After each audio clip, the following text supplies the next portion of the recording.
Early Indigo, and this video was requested by Trish, and many others who've said it to me, wanting to know, are they indigo, are they crystal?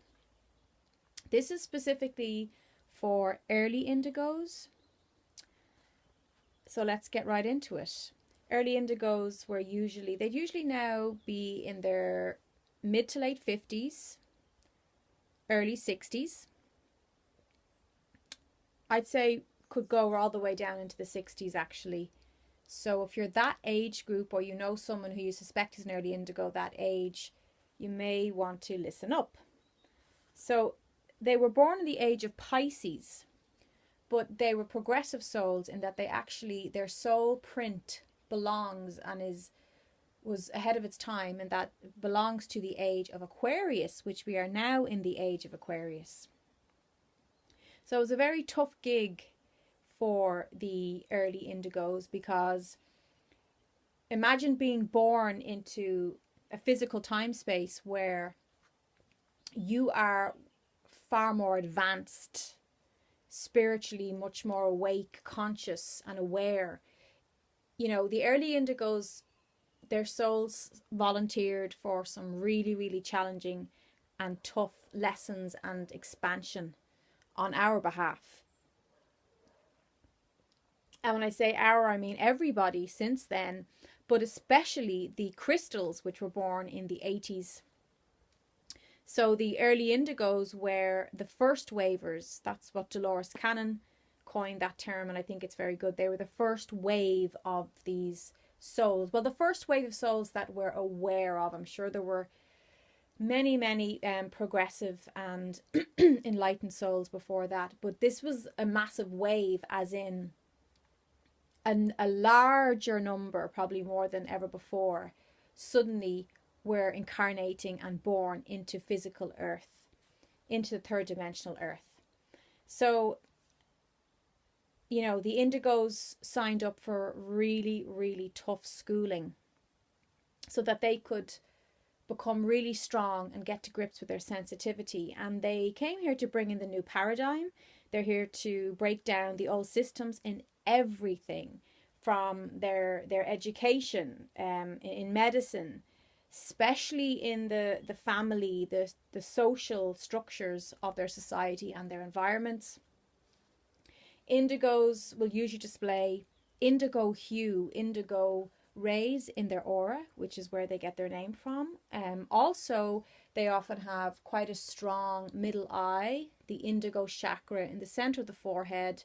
And again, this is another reason why they get the term indigo. And I'm saying early indigo because there were later indigos of the same blueprint, of the same vibration, that were born in the early to mid 90s.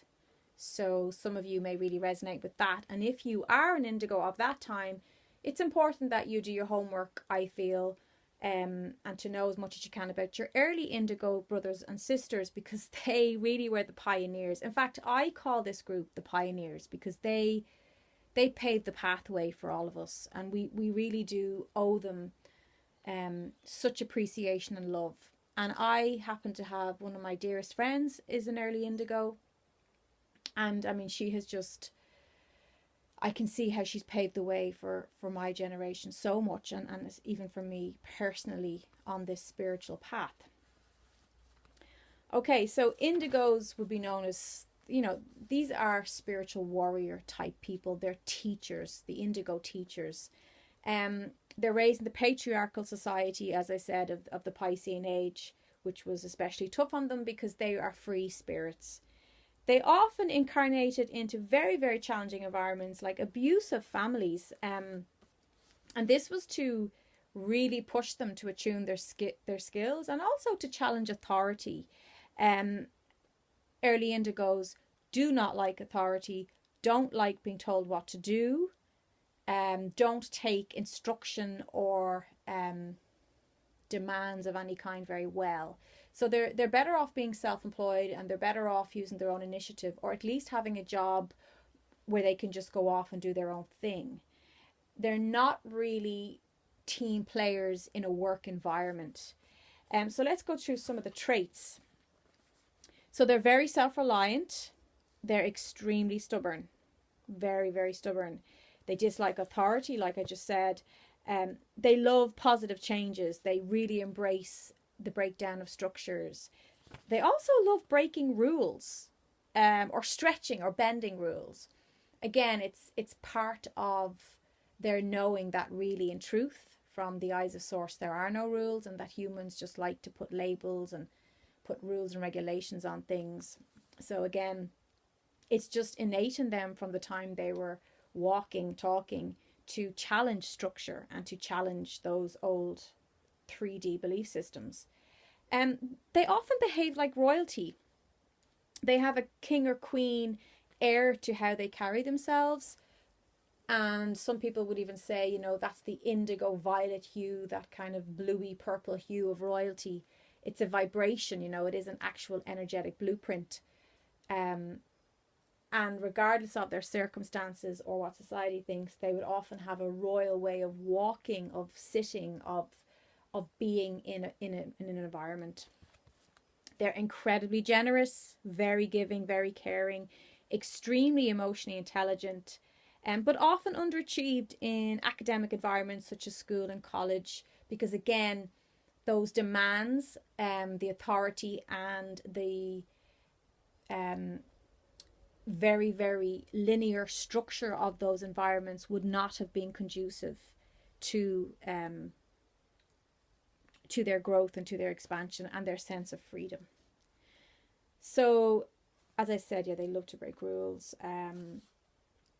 Oh yeah, they prefer to work alone. They also have high libido, quite strong sexual energy. They really usually very much enjoy sex, and again would challenge the rules on that and would be very free-spirited. They appreciate alternative ways to health, to living, sexuality, eating, being in the world. You know, they don't need to feel safe and, in inverted commas, normal.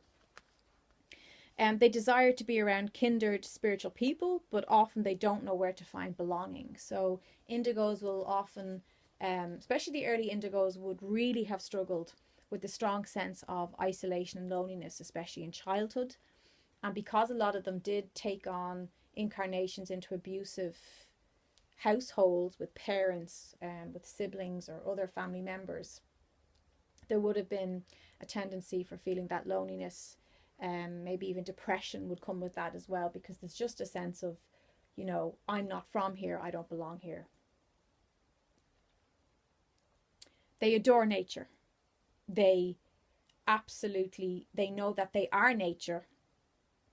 So to be in raw organic environments as much as possible, to be around trees, plants, flowers, to connect with the sea, to be in the woods, to go hill walking, mountain climbing, all that kind of stuff is essential to their well-being, as it is for everybody. But, you know, indigos will often choose to live, to have their home in a very expansive place.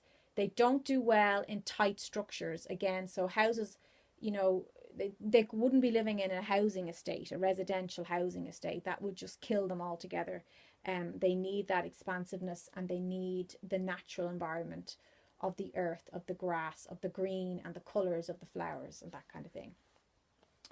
Of course, they exhibit psychic and spiritual talents and gifts, often recognizing when the truth is being expressed. So they're very good at detecting liars and picking up on mistruths. They have very, very strong and clear intuition. Unfortunately, though, some early indigos, because they grew up in an environment that had there was no way of connecting openly and expressing openly about their spirituality, some of them will have shut down the middle eye and will have shut down their intuition out of fear, out of just not wanting to stand out, kind of embarrassment almost, or, you know, not wanting to be judged so harshly. Because as children, when they expressed and displayed these psychic ways and psychic talents, they would have been ridiculed. So it would have been a go-to for them to go, oh, just shut that down, we're not going to use that because that draws too much attention, which is such a pity, because that will cause depression and that will cause stagnation energy, because there is a talent, a gift, a God-given ability there that needs to be used. Now, having said that, early indigos often feel, and I see this time and time again in my work and in my own experience with early indigos, there's often a frustration that they feel like they should be incredibly powerful healers and recognized out in the world at this stage, because they've been doing it for so long, living that, walking that path. But the truth is, the early indigo, that's not quite, the hands-on healer is not really their role. Their role is more organic, and it's more of a daily natural thing, in that they usually show up at the right place at the right time with the right words for someone. So they might be just go into their local bakery and they just happen to meet somebody who's grieving or upset or not well, and the early indigo will synchronistically show up and be able to help that person or care for that person. Their work, when they make peace with the fact that their work is it's a very subtle, natural, organic work, and it is an everyday thing, they actually do better, because they're not pushing and pushing, trying to fulfill a role that their soul didn't quite agree to fully to take on in that expression. Their expression is more, and it's better for them. It's a more, as I said, it's a more subtle way of helping. That doesn't mean, believe me, it's incredibly powerful. Like, indigos are powerful souls. Their energy is very, very strong. It's very clear. It's very determined. As I said, that stubbornness is there, which is their strength. But it's better for them when they work from this subtle expression of their gifts, because